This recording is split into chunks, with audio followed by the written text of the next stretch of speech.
Hello and welcome to the Derek Show, where I, Derek, will talk until I'm out of breath. This show is inspired by Tim Dillon, another angry Northeasterner like me. Tim Dillon reminds me of Rush Limbaugh, if Rush Limbaugh were much funnier. This show is also dedicated to my father, as all of the shows that I do now are. Also, big thank you to a classmate of mine, Rachel, way back in the high school days, who suggested that I should have a show where I just talk and it would be entertaining. And so here we are, many years later, but no less optimistic and satisfied. Well, we have some stories for you, so let's just get right into it. This one from the Associated Press. All these stories today are taken from AP News, apnews.com/oddities. This one, rush hour chaos in London as 5 military horses run amok after getting spooked during exercise. By Pylas. London, Associated Press. 5 military horses spooked by noise from a nearby building site bolted during routine exercises on Wednesday near Buckingham Palace, unseating 4 riders and causing chaos as they galloped loose through central London streets and collided with vehicles during the busy morning rush hour. It is believed the chaos erupted when the horses from the Household Cavalry, which were conducting an extended exercise for an upcoming military parade, became alarmed by the sound of concrete falling off a moving walkway at a construction site in Belgravia, a swanky neighborhood just to the west of the palace. 5 of the 7 horses ran off with 4 soldiers thrown off. 3 of them were hospitalized with injuries. Associated Press Oddities page has become a little bit grimmer lately. Last week we had a goat that escaped its captors in Kansas City, right-handed and left-handed baseball players, and cats that were given an endowment by the Mexican government to live forever in the palace. Well, until they die. And they also snip them. So the riderless horses then ran through the main roads in central London, hitting vehicles and stunning commuters as they headed to work. That would have been an interesting morning in the city of London. Absolutely. Westminster, 100%. Not the sort of thing that you typically see. Also, you guys can't see the pictures on this, but this horse here has blood all over its front and the front of its hind legs, and this is not the kind of carnage that I was expecting to begin with here. But hey, that's what we're committed. We are committed to this story. Ran through the central London. And also it's a lucky thing that the speed limit in the entire greater London area is 20 miles an hour, or there could have been a lot more blood on that horse. I'll tell you right now. The horses were all captured shortly after and are undergoing medical tests. Witnesses saw one of the loose animals crashing into a taxi waiting outside the Claremont Hotel nearby, shattering windows. Oh, shattering windows of the taxi. I was just imagining a nuclear level blast, the energy of a nuclear blast from running into the taxi, and then just like the hotel windows shattered. That's the importance of grammar, ladies and gentlemen. Pictures and videos shared widely across social media showed 2 of the horses, one white, one black, running at speed down Aldwych, in between London's historic financial centre and the busy West End theatre district. Yeah, Aldwych Street. I think that's the street the Top Secret Comedy Club is on. Anyways, yeah, good pubs over there. Check out the Sun sometime. The white horse's face and legs were soaked in blood, as noted. A British Army spokesperson was not able to confirm what caused the injury. Megan Mora, who was on her way to work, told the BBC that she saw the striking image of the white horse with a head injury. Oh, the plot thickens. There was a lot of blood, she said. I was a bit distressed, to be honest, looking at the poor horse. Fair. The horses are from the household cavalry, the ceremonial guard of the monarch, and a regular feature of state functions in London. It's another sign of it unraveling. It's unwrap. All right, guys. All of the horses have now been recovered and returned to camp. An army spokesperson said, a number of personnel and horses have been injured and are receiving the appropriate medical attention. The London Ambulance Service said it treated 4 people across 3 separate incidents in the space of 10 minutes after the horses ran amok around 8:30 a.m. Well, that's an impressive level of efficiency in just 10 minutes. Thank you for noting that, but also thank you for not telling us anything meaningful about the cause and extent of these injuries. This is very vague. This seems, what is the royal family doing? Why are they protecting this information about these horses? What secrets do these horses know? What are these horses privy to? Yes, we can't let these equines with state secrets just run amok in the streets. They must be returned for care. Well, that was the first one. Honestly, a little bit of a letdown, a little bit boring. There's more that you could do with it, but honestly, I was hoping I was hoping to get some more off the top. All right, Canadian family receives wrong body after father died on Cuban vacation. Once again, morbid, also maybe silly. Very strange, this one. And there's no writer credit. Laval, Quebec, Associated Press. A family in Quebec is searching for answers after discovering that their father's remains didn't make it to Canada from Cuba, where he died while on vacation, and instead received the remains of another man. Funerals for Farage a la Jarjour were scheduled for Sunday and Monday. Instead, his daughter Miriam Jarjour had been desperately calling and emailing as many officials as she can, trying to find his body. Up until now, we have no answers, Jarjour says. Where is my father? A reasonable question.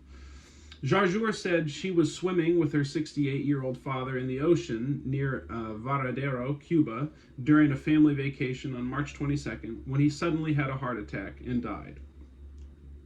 Because there were no medical facilities, his body was covered and left on a beach chair in the hot sun for more than 8 hours until a car arrived to take it to Havana, Jarjour said. After that, it's not clear what happened. Jarjour said she followed the directions given to her by the Canadian consulate and paid 10,000 Canadian dollars, that's 7,300 US, to have the body returned home to the family. However, the casket that arrived late last week contained the body of a Russian man who was at least 20 years younger than Jarjour's father. Unlike her father, the body also had a full head of hair and tattoos. Now, that's the definition of a sleeper agent, if I ever heard one. Jarjour said the stranger's body had been sent to his country, but she and her family didn't know where her father is. When Jarjour contacted Canada's consulate authority, sorry, I just need to read that one more time. Jarjour said the stranger's body has been sent to his country. Okay, sent to Russia. Oh, wow, this is an international mail mix-up. You know, if you think people getting a tizzy over the USPS swapping a couple packages, just imagine what human remains. Oh my God, don't laugh. When Jarjour contacted Canada's consular authorities in Cuba, they blamed the company in the island, here's the pass in the buck, in the island that coordinates the return of the remains. Since then, she says she has been emailing other government officials, including her member of parliament, who has agreed to reach out to Foreign Affairs Minister Melanie Joly. I'm honestly destroyed, says Jarjour. Up until now, we have no answers. We're waiting. I don't know what to tell you. Also quite reasonable. but, they wanted to write a longer article, so let's keep on going. Jarjour described her father as an active man who didn't smoke or drink. The Syrian-born family man was always smiling, she said. The ordeal has left her mother exhausted, says Jarjour. She and her brother are struggling through their own grief while trying to get answers from authorities who all seem to deny responsibility. Oh boy, I don't envy her the endless chain of telecommunications networks that she's had to call her way through. If it's annoying to try and renew your insurance, then this is no bueno, man. Yeah, if you want to talk to somebody at Geico, you've got to listen to a Mozart piano sonata for, 10 minutes, but this has got to have been hell. So far, the family has spent 25,000 Canadian, that's 18,248 US, thank you, including 15,000 Canadian. Here it is again, 10,950 US. Now let's just make sure, okay, it doesn't matter. For funeral services that have been put on hold. Global Affairs Canada said in an email that consular officials are working with Cuban authorities and the family to resolve the issue. But Jarjour doesn't feel she is getting the answers she needs and is hoping Jolie will personally intervene to pressure Cuban authorities. What I want is someone to help me find my father, she said. Well, another dark note to continue today's stories. Also, fittingly, no picture on this one. So, yeah, my goodness. Well, I don't know. They could have put like a picture of him in the prime of his life, sort of okay. It's not my business. Thank you, Associated Press, apnews.com/oddities, for that delightful read. Okay. Airplane passenger fined in Sydney for urinating in a cup. This I've got to know about. Let's see. Oh, also no writing credit on this one, but Sydney, Associated Press. A passenger has been fined for urinating in a cup during a delay in deplaning after landing at Sydney Airport. I can only wonder how long they've been on the tarmac. The incident, after a 3-hour Air New Zealand flight from Auckland, occurred last December, and a Sydney court fined the 53-year-old man 600 Australian dollars, 395 US, for offensive behavior in February, officials said. The incident only came to public attention on Friday when New Zealand news website Stuff reported that a passenger in the same row, identified only as Holly, it's actually Hollv, so Holv? It looks like Holly, but it's spelled Holv, and I can't decode it. Said she had reported the behavior to the crew. She said she and her 15-year-old daughter were sitting in the aisle. No, man, if you're gonna pee in a cup while you're waiting to deplane, you gotta do it with the boys. It's gotta be with the bros around, not just a random lady and her daughter. But it inspires questions. Did they let anyone get up and use the bathroom? Was there a queue for the loo at the back of this, I can only assume, Qantas flight? But we'll find out. We'll find out more. She said she and her 15-year-old daughter were sitting in the aisle and middle seats when the man in the window seat, whose name has not been released, was urinating in a cup. She said the plane had been on the tarmac for about 20 minutes. All right, so that's not very long, man. Oh, Jesus, this guy's case is not looking good. I was imagining a real bladder buster, but this one is there aren't many good excuses. Waiting for a terminal gate to be allocated when she heard the unmistakable sound of the passenger urinating in a cup, Stuff reported. This is amazing. This has made international news. I'm tickled pink. She said the man was obviously quite drunk. Well, that's probably a gimme in this circumstance. Oh, and spilled urine on a flight attendant as he left the plane, it reported. Also, it's not she reported it. Look after that. We always point out grammatical errors here. Oh my god.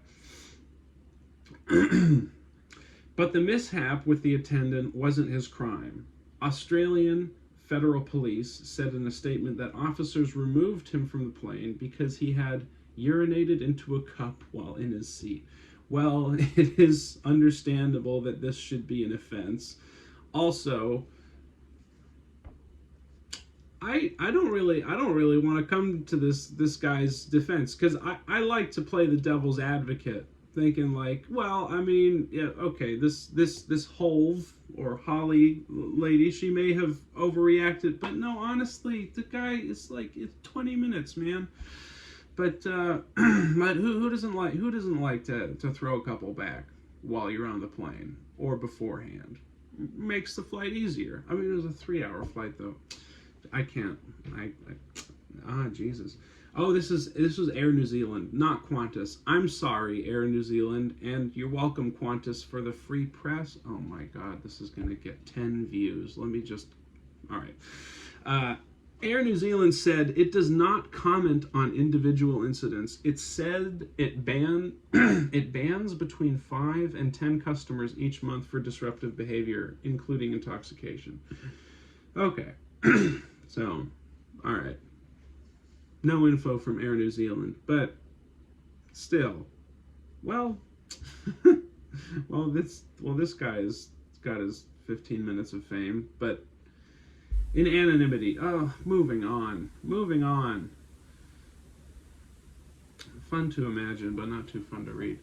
Okay. Cicadas are so noisy in South Carolina, a South Carolina county, that residents are calling the police. Let's see what's new in bug news. Newberry, South Carolina, Associated Press. Emerging cicadas are so loud in one South Carolina county that residents are calling the sheriff's office asking why they can hear sirens or a loud roar. The Newberry County Sheriff's Office sent out a message on Facebook on Tuesday letting people know that the whining sound is just the male cicadas singing to attract mates after more than a decade of being dormant. Some people have even flagged down deputies to ask what the noise is about, Newberry County Sheriff Lee Foster said. The noisiest cicadas were moving around a county of about 38,000 people, about 40 miles northwest of Columbia, prompting calls from different locations as Tuesday wore on, Foster said. Trillions of red-eyed periodical cicadas are emerging from underground in the eastern U.S. this month. The broods, love that word, broods, they're my brood. The broods emerging are on 13 or 17-year cycles. Okay, 2 different species, not sure which. Is it 13? Is it 17? Is it 13 or any? Is it 13 to 17 inclusive? We need an entomologist on this one. Stat. The collective songs can be as loud as jet engines, and scientists who study them often wear earmuffs to protect their hearing. Holy shit! Yeah, I mean, how many cicadas does it take to make a jet engine? How many cicadas does it take to change a light bulb? Questions that we all need answers to. After Tuesday, Foster understands why. Although to some the noise is annoying, they pose no danger to humans or pets. Foster wrote in his they would only pose danger if they're close enough that the roar of a jet engine would damage your hearing, but I can let that one slide. Foster wrote in his statement to county residents, "Unfortunately, it is the sounds of nature." What a great way to leave it. What a great way to peace out. Unfortunately, it is the sounds of nature. And just drop the mic. Oh my God. Foster. This was a Newberry County Sheriff. Well, you know, if the biggest concern Newberry County Sheriff Lee Foster has right now are the annoyingly loud, red-eyed periodical cicadas, then I'd say that Newbury County is probably doing pretty good. But my goodness, I can't. There are more stories about cicadas. But by the way, the cicadas. I don't know if this has made its way to your news feed, but they are positively taking over apnews.com/oddities. So let's have another look. There's a couple more. Oh yeah, there's a couple more of these cicada stories. One going into greater depth about how they are. That there are more cicadas now than there ever have been. What a. All right. Well, this is why editors will be important. But this is an extremely high-res video of a cicada. He sort of looks as if he's in his drawing room, just kind of. Well, I mean, could be knitting. Oh, gee, bugs really do look creepy, but I mean, he's just sort of he's kind of like perched up on his abdomen, all curved over under with his little legs. They look as if they don't have pincers on him, but he's just got these fuzzy legs that he's just kind of playing around with. Ah, well, sorry to invade your drawing room, Mr. Cicada. All right. This by Seth Borenstein. Quick break.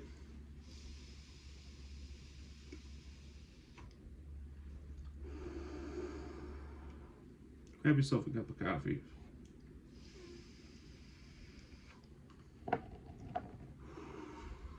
And strap in, because we are talking about bugs.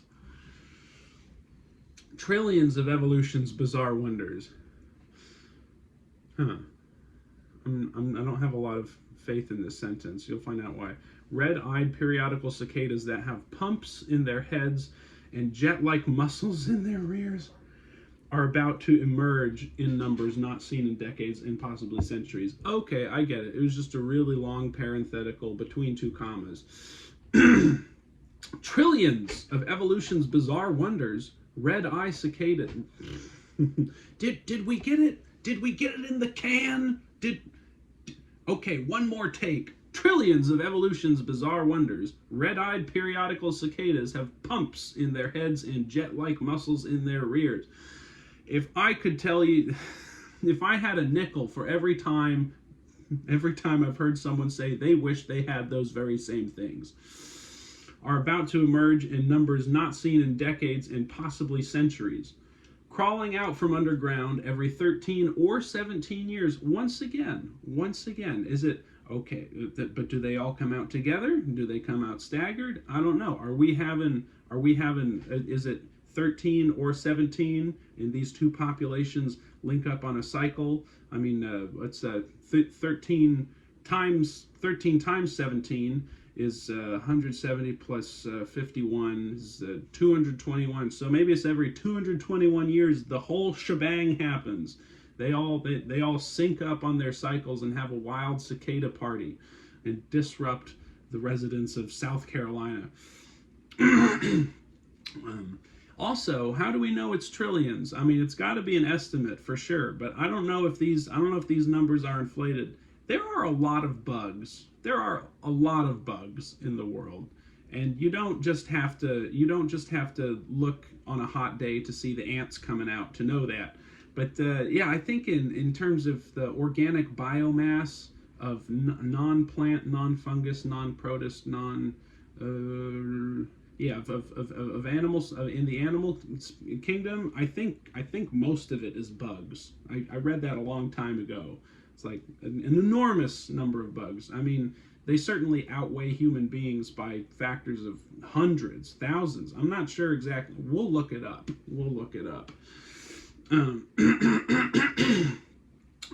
13 or 17 years with a collective song as loud as jet engines. The periodical cicadas are nature's kings of the calendar. That's an interesting claim. I would like to see that claim cited and documented. Cite your sources, Associated Press. Come on, Seth Borenstein. Don't just make these wild claims for clout now. Don't just make them for clout. You gotta do your research around here. These black bugs with bulging eyes. This looks a lot more tan. I'm losing faith in the factual reporting on this, but there's a cool map and an infographic. All right. With bulging eyes differ from their greener tinged cousins that come out annually. They stay buried year after year until they surface and take over a landscape, covering houses with shed exoskeletons and making the ground crunchy. Delightful. Trillions of cicadas expected as two broods. Okay, emergent. Okay, two broods. So there are separate populations, which are a 13-year cycle and a 17-year cycle, and we just hit the lottery, ladies and gentlemen. We have content for the news. Okay, brood 13, brood 19. Okay, you guys can't see this. Okay, so there's this area where these two populations overlap, and that's like in Indiana and Illinois. It's just south of Chicago. So in South Carolina, it looks like isn't even getting the worst of it. So I don't know. Okay, well, if it sounds like jet engines. If it sounds like jet engines, then okay, I'm not there. I'm just looking at the infographic. Yeah, but I wonder what the Illinois residents have to say about this. This spring, an unusual cicada double dose is about to invade a couple parts of the United States in what University of Connecticut cicada expert John Cooley called cicada-geddon. Nice. We haven't, we've had Carmageddon, Snowmageddon, all kinds of geddons, cicada-geddon. Now, this is like on the. What's the other? Yeah, right. Because this has become as prevalent as the gate scandals, Watergate, Pizzagate, Childgate. Just ask a QAnon person. I don't pay attention to these things. The last time these two broods came out together in 1803, yes, 221 years ago. The math checks out, ladies and gentlemen. We are doing work right here. Thomas Jefferson, who wrote about cicadas in his garden book, but mistakenly called them locusts, was president. Understandable. It must be locusts. The Egyptians dealt with locusts back in the Wayback Machine, and these are loud. They must be locusts. Periodic cicadas don't do subtle, Cooley said. Good quote.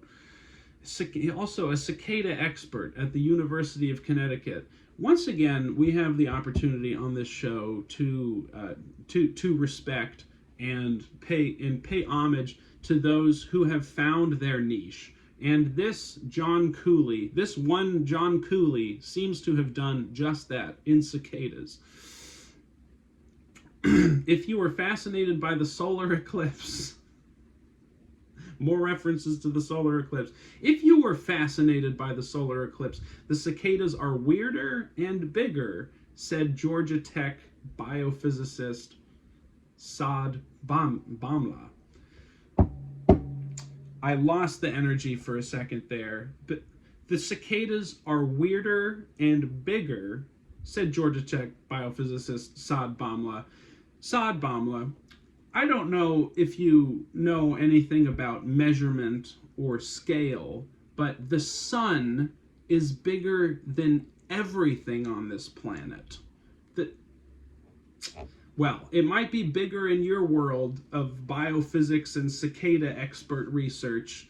It probably looms large in your field of study, but I don't think it could possibly loom any larger than the moon passing across the sun. As a matter of fact, I'm gonna take a wager that the moon weighs more than all of the cicadas that have ever lived on this planet. Right. We've got trillions of these amazing living organisms. We've got trillions of these amazing living organisms come out of the earth, climb up on trees. Okay, so just not great grammar. That's okay. Climb up on trees, and it's just a unique experience, a sight to behold. I can believe that, Bomla said. It's like an entire alien species living underneath our feet, and then some prime number years they come out to say hello. Yes, 17 and 13 are primes. And yeah, aliens, very popular in the media, very smart to make that reference. You know, honestly, I've talked a little bit of smack about you, Saad Bomla, but I wish you the best. At times, mistaken for voracious and unrelated locusts, well, there was definitely that one time during the Jefferson years. Periodical cicadas are more annoying rather than causing biblical economic damage. Okay, yes, all right, there's the reference to Egypt there.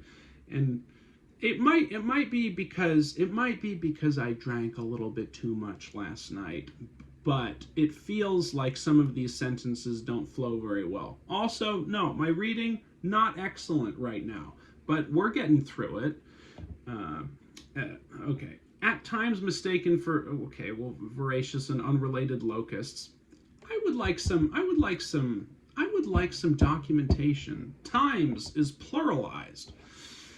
Periodical cicadas are more annoying rather than causing biblical economic damage. All right, yeah, so these cicadas, they aren't taking down the Egyptian empire, but you know, they just might be cited in history as a contributing cause to America's collapse. Did any of you see Civil War?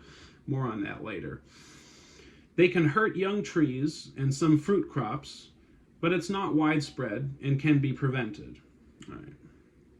The largest geographic brood in the nation, called Brood XIX, Brood 19, also a prime number. Interesting. Brood, okay, and there's the other one was Brood 13, prime number. What is this prime number conspiracy we've stumbled across? We're going to find out for you, ladies and gentlemen.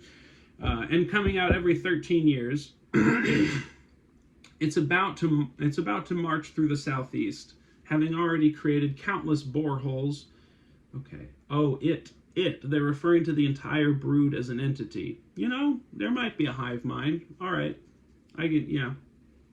It is having created countless boreholes in the red Georgia clay. It's a sure sign of the coming cicada occupation. I think that this is insect alarmism. Language like occupation, cicada-geddon, these are the tactics used by the media to put you in a state of panic, to get you all topsy-turvy, so that you won't be focusing on the important issues like breast milk ice cream. Some people make ice cream out of breast milk. And I have personally experienced walking past one of these institutions, and it does not smell good. It does not smell good outside. They emerge when the ground warms to 64 degrees, which is happening earlier than it used to because of climate change, entomologists said. Also, and this, I'm glad they brought up climate change so that I wouldn't have to be the controversial figure on this podcast. I'm glad they brought up climate change because it's also known that crickets and other insects that make noise will make more noise, and they'll make their noise more frequently when it's hotter. So I'm sure that these South Carolina and other residents are really getting it full blast right now. Because if you haven't noticed since the 90s, the summers, I think, have gotten noticeably hotter wherever you were in the 90s. If you weren't in the 90s, if you didn't live through the 90s, get out of here. We don't want, all right, well, you know, welcome. No, get out of here. Get out of here. If you don't remember what we're all supposed to never forget, then we don't. All right.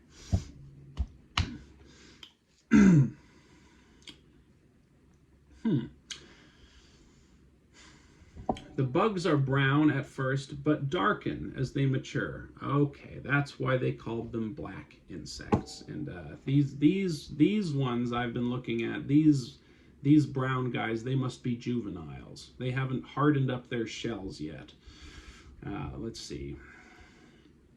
Soon after the insects appear in large numbers in Georgia and the rest of the southeast, cicada cousins that come out every 17 years will inundate Illinois. They are brood 13. Now, I don't know, like I don't want to be a nitpicker here, but brood 19 comes out every 13 years, and brood 13 comes out every 17 years. Where is the logic here? I would like a cicada historian. Can we have producer? Can we have a cicada historian as a guest on the show? Great. Yeah. Yeah, they're brood. Okay. You've got one very widely distributed brood in brood 19, but you have a very dense, historically abundant brood in the Midwest. Your brood 13. Your brood 13. Your Los Angeles Rams, said University of Maryland entomologist Mike Raup. And when you put those two together, you would have more than anywhere else any other time. Well, perhaps when it comes to these particular broods, but you don't know. The rest of the cicadas in the world probably feel left out and discriminated against by this insensitive quote. The cicadas are coming for you, Mike Raup. I just want to warn you that they're all right. And when you put those two together, you would have more. Okay, yeah, right. Oh, okay. Excuse me. Not Mike Raup. I'm sorry. When you put those two together, you would have more than anywhere else, any other time. University of Maryland entomologist Paula Shrewsbury said, "Paula, lock your doors at night. These cicadas mean business." These hideaway cicadas are found only in the eastern United States and a few tiny other places. There are 15 different broods that come out every few years, and on 17 and 13-year cycles. Okay, so there's a whole bunch of different populations, and they are either 17 or 13-year guys. These two broods may actually overlap, but probably not interbreed. Then they would wake up every 15 years. In a smaller area near central Illinois. Entomologist said, That's right. We here at the Derek Show are going to keep our finger on the pulse of this cicada story and bring all of the highest quality cicada information and news to you, the viewer. The number that will come out this year, averaging around 1 million per acre, over hundreds of millions of acres. All right? Hundreds of millions of acres times 1 million. So that's hundreds of billions, hundreds of trillions. Okay, that's where they got the number. See, we're sussing it out. We're figuring it out. So hundreds of trillions of cicadas, that is a mind-boggling number of cicadas. Averaging around 1 million per acre over hundreds of millions of acres across 16 states are mind-boggling. Yes, I agree. Easily hundreds of trillions, maybe quadrillions. We might get into the quadrillions. It would be such a bigger story if we were sure that it was quadrillions. When will we increase the cicada population to reach the heights of quintillions? All right. An even bigger adjacent joint emergence will be when the two largest broods, 19 and 14, come out together in 2076, Cooley said. That is the cicada palooza. Another mic drop moment. Cooley, we're back on your side. An excellent. All right. Lollapalooza. Okay. Yeah, that is the Cicada-palooza. All right, Cooley. Cool your jets, Cooley. Cicada-palooza. This sounds like sensationalist journalism to me. The origin of some of the astronomical cicada numbers can likely be traced to evolution. Okay. Cooley and several other entomologists said, fat, slow, and tasty, periodical cicadas make ideal meals for birds, said Raup, who eats them himself. Yes! We finally... Oh, you can't just glaze over that. Okay, they're putting all right. There's more. He's well, of course, and this is I don't want to poo-poo the efforts of the bug doctors, the entomologists of the world who are advising that we have bug protein.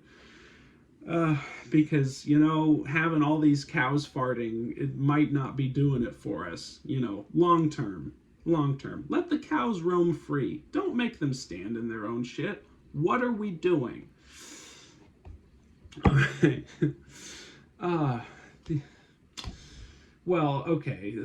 Before we go on, the origin of some of the astronomical cicada numbers can likely be traced to evolution. You could either say what the fuck or no It's like, well, yeah, evolution being the broader idea that species are trying to propagate themselves and hopefully remain in equilibrium with the surrounding environment, so they just stuff the world as full of their thing as they possibly can. I mean, this seems kind of plain, but I would like to see some follow-up. But they distracted us from this very vital piece of they distracted us from this claim by telling us that Raup eats cicadas. It's all right. Don't need to be this upset about it, but by gum, this is doing good things for my heart rate. Who eats them himself. His school put out a cicada cookbook called Cicada-licious. It did excellent sales at Harvard University Press. There is going to be a book tour, a cicada book tour for this cicada-geddon season, and they're planning a follow-up, Cicada-licious 2, for the Cicada-palooza in 2076. Yeah, but there are too many for them to be eaten to extinction. Now, I wonder if that's a secret desire of his, like, I want to eat all of the cicadas. I want to eat all of the cicadas. Don't do it, Mr. Raup. You are what you eat. You haven't you seen Men in Black? Yeah, you can't eat them to extinction. Birds everywhere will feast. Their bellies will be full, and once again the cicadas will emerge triumphant, Raup said. This guy should run for office. Every bird's gonna get lunch. Every bird's gonna get breakfast, lunch, and dinner this year. But the cicadas will emerge triumphant. This guy is an avian and entomological populist. He's a demagogue. He's a demagogue. Raup might be just the guy to organize these cicadas and take care of those people who are talking shit about America's favorite bug. That's right. You heard it here first. The cicada, we didn't know it, but it's America's favorite bug. I wonder if states have, like, state bugs. Like they have state birds and state flowers and state fish. I wonder if they got a state bug. Oh my God. The other way cicadas use numbers, or math, is in their cycles. Well, that's an interesting thing. I'm not saying that cicadas can't use numbers or math, but what I am saying is that might not be the best way to put that, because you're implying agency there. When it comes to bug journalism, there's a lot of sloppy stuff going on here. We need to clean up. We need to clean up this institution. Yeah, right. This is the story to start with. The other way, okay, so I think we can safely say they probably don't use numbers and math. So perhaps the other way, use numbers and I'm sorry if you're getting bored. I'm just a little stuck on this. I need to work through this one. This is very important to me. I think it's safe to say that cicadas don't use numbers and math, but perhaps a better way to put this would be another way that cicada life intersects numbers and mathematics is in their cycles. They stay underground either 13 or 17 years, both prime numbers, right? And you know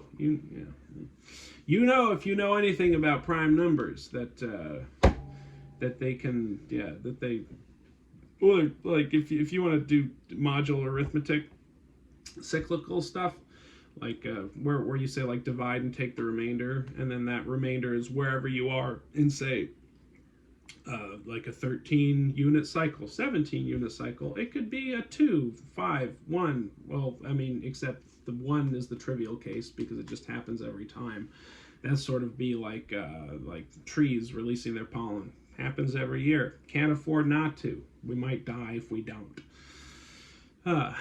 Those big and odd numbers are likely an evolutionary trick to keep predators from relying on a predictable emergence. Yeah, I was thinking about that, but I was also thinking, it's like, well, you know, when the populations got too big and they split off and made their own subspecies, they had a little cicada congress, and they all got together and with their legs, rubbing them together, and they signed a little cicada constitution, agreeing that we are going to come out every 13 years. We are going to come out every 17 years. That way, we don't get in each other's way. Except every 221 years, we will have a cicada-geddon, and Thomas Jefferson will get it wrong. We're not locusts, but we don't need him to know who we are. Sign it. The cicadas can cause problems for young trees and nurseries when their mating and nesting weighs down and breaks branches, Shrewsbury said. Wow. If you thought ice could break apart trees, just wait until you see a tree just barely holding on, swaying in the wind, weighed down under the carcass, under the live ones and carcass, just bugs everywhere. And oh, there goes the branch. This has turned out to be a lot more entertaining than I expected. The cicadas can cause problems for young trees and nurseries when their mating and nesting weighs down and breaks branches. Okay. Periodical cicadas look for vegetation surrounding mature trees where they can mate and lay eggs and then go underground to feast on the roots. All right. Yeah, that's where, now we know where they are. Now we know where they are all those 13 or 17 years. Said Mount St. Joseph University biologist Gene Kritsky, a cicada expert who, there's a surprising number of cicada experts in this country. There have been many people quoted in this article. Actually, there has been an astonishing number of people over these couple articles. Well, I guess entomologists get pretty excited whenever there's anything to talk about in the news, so they're probably all calling the news stations, like getting their quotes in, you know. Totally understand that. Now it makes sense. The entomologist community is large enough that we can quote a whole bunch of these guys. Matter of fact, this has been a long article, comparatively speaking. All right. Look for vegetation surrounding mature trees where they can mate and lay eggs, go underground to feast on the roots, said Mount St. Joseph University biologist Gene Kritsky, a cicada expert who wrote a book on this year's dual emergence. Awesome. Well, what better thing to write a book about than something that you know is coming? Because of numbers and math. Remember, it's because the cicadas use numbers and math that we can predict these dual emergences. You know, the next one's not going to happen until 2245. This is big news. Send it to the press. That makes American suburbia periodical cicada heaven, he said. Well, I don't see why. Oh, okay, gotcha. The fact that they look for vegetation surrounding mature trees. So there are a lot of mature trees in suburbia, I guess, where they can mate and feast on the roots. But that makes American suburbia periodical cicada heaven, he said. You know, I think that there might be a little bit of I think there might be a little bit of bias in this, which is like, suburbia might not be the best place for them to hang out, but they can find mature trees and eat. But the suburbia, that's just where people are. So that's where we see it. I bet in the deep, dense, thicketed woods of the North and South Carolina mountains that there's probably a lot more cicada action going on. But if a cicada bites a root in the wilderness and no one's around to see or hear it, does it really happen? I think the answer is yes. Yeah. It can be hard on the eardrums when all those cicadas get together in those trees and start chorusing. It's like a singles bar with the males singing to attract mates, with each species having its own mating call. The whole tree is screaming, said Kritzky. What a wonderful image. The whole tree is screaming. The whole tree is screaming, said Kritzky, who created a cicada safari app to track where the cicadas are. Heck yeah, Kritzky, get your plug. This is Associated Press News.com/oddities. Cooley takes hearing protection because it can get so intense. Smart guy, Cooley. I always walk around with earplugs just in case something is too much and freaks me out. It's up in the 110 decibel range. That is dangerous. It's decibel range, Cooley said. It'd be like putting your head next to a jet. I think jets are a little bit louder. From what I remember, it's like 120. But also, I am quibbling. I admit it. I'm quibbling. I want to quibble with these people sometimes. But guess what? None of them are going to see this. But we can have a good time. All right.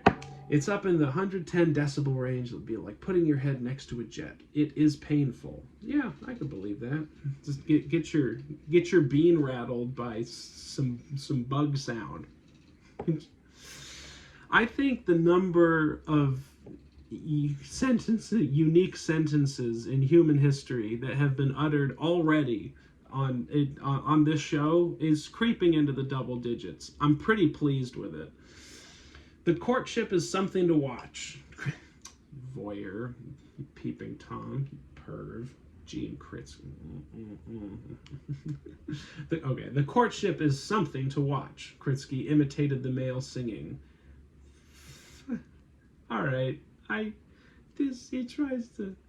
trying to make a sound effect. I don't know if I'm gonna do it right at all. Yeah.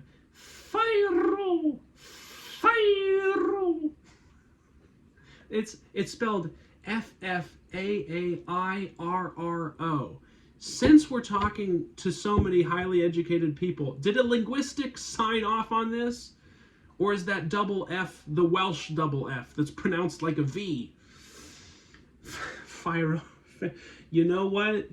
We have a cicada locust connection. Pharaoh sounds like Pharaoh. Also sounds like Cairo, Egypt, locusts, cicadas, Thomas Jefferson.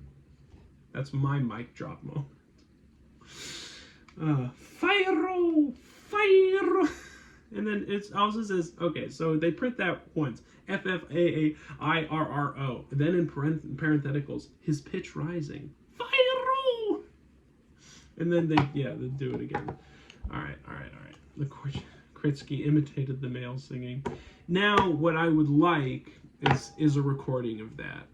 If they recorded okay, cool. It'd be nice to have just like a little widget, little sound widget in there. You could play it. But you know, I get it.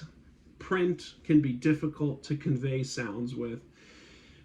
Good effort. Where the hell? Oh, it's been a long article. Good effort, Seth. Yes, Mr. Borenstein. Well done. Okay. She flicks her wings. Kritsky narrated in a play-by-play. Okay, so you're not telling us that Kritsky and you are watching footage or watching Cicadas live. We just have to deduce that through your content. Okay, yeah, you're... It's a little bit sloppy. Florenstein, Rubens, that sounded a little bit racist. Borenstein, yeah, more like Boringstein. Work on it. She flicks her wings, Kritsky narrated in a play-by-play. He moves closer. He sings. Oh, it's so intimate. She flicks her wings. When he gets really close, he doesn't have a gap. When he gets really close, he doesn't have a gap. He'll go, Fyro, Fyro, Fyro, Fyro. I really want the recording. I wonder if we can get it. Then the mating is consummated, with the female laying eggs in a grove in a tree branch. The cicada nymph will fall to the ground. Okay, you should clarify that a cicada nymph is a juvenile, is an infant cicada. Then dig underground to get to the roots of a tree. Cicadas are strange in that they feed on the tree's xylem. I think that's the sheath of the root. Let's find it. Oh no, the xylem are those like like interior tubes that that bring nutrients and water and do gas and help assist gas exchange and all that. Sorry, I lost it. Xylem, yeah, which carry water and some nutrients. The pressure inside the xylem is lower than outside. But a pump in the cicada's head. That's why. They've got pumps in their heads and electric asses. Rockets in their butt. Now we're finally figuring it out. Oh, good. Well done, Seth Borenstein. You've kept us in suspense. Borenstein, I take it back. Strange that they feed on the xylem. Okay, the pressure inside the xylem, lower than outside. But a pump in the cicada's head. Wow. These guys have pneumatic noggins. A pump in the cicada's head allows the bug to get fluid that it otherwise wouldn't be able to get out of the tree, said Carrie Deans, a University of Alabama Huntsville entomologist. Another entomologist. Another one. It is a cavalcade. It is a cavalcade of bug scientists today. Oh, I kind of want to tally them up, but it would be too boring to. I would like to know how many people were quoted in this article. This is fantastic. The cicada gets so much fluid that it has a lot of liquid waste to get rid of. This is the jets in the asses. Come on. It does so thanks to a special muscle that creates a jet of urine that flows faster than in most any other animal, said Georgia Tech's Baumla. In Macon, Georgia, T.J. Rowles was planting roses and holly this week when he came across a cicada while digging. A neighbor had already posted an image of an early emerging critter. Okay, that seems kind of irrelevant. Rowles named his own bug Bobby. Rowles, but yeah, what a sentimental old fool. We love him. Yeah. And said he's looking forward to more to come. I think it will be an exciting thing, Rowles says. It will be bewildering with all their noises. All right, well, not the best organized article, Seth Borenstein. Also, a few questionable choices with the sound effects and the grammar, but hey, thoroughly entertaining read. We had a good time. I am going to put a pin in this last cicada story and open up our next episode with that. Until next time, well, I would like to say thank you to this room for letting me sit in it and do that. Thank you to the phone, which is recording me. Thank you to all of you for tuning in. In the spirit of audience participation, please feel free to leave a comment if there's a news story that you would like for me to read. Have a great day.